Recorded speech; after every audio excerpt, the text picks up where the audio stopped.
katika kisiwa cha Patmo, don't fear death. Alijua Yohana amepelekwa pale katika kisiwa cha Patmo na emperor ambaye alikuwa anaitwa Domitian, na alikuwa amejaribu kumuua, imeshindikana. Akampeleka mahali ambapo atakufa peke yake, kule katika kisiwa cha Patmo, mahali ambapo kuna watu. Yesu akamtembelea, akamwambia, yule ambaye mna uhusiano na yeye ameshinda kifo, so don't fear, usiogope. Wapenzi wa Bwana ambao tuko hapa, baada ya kutoka katika mkutano huu, nataka uondoke na uende bila kuogopa. Manake utakuwa umefanya uhusiano na yule ambaye ni mtaalamu. Manake alishakufa akafufuka na yuko na uzima wa milele. Bwana asifiwe. So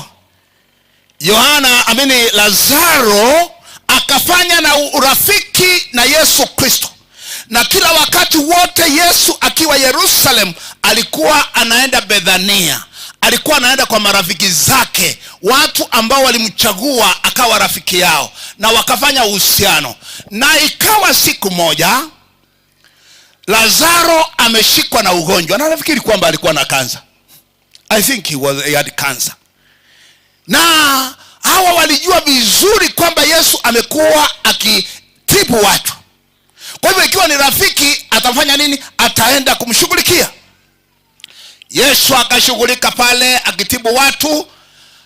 Akasikia Lazaro rafiki yake amekufa. Akasema, msiwe na wasiwasi.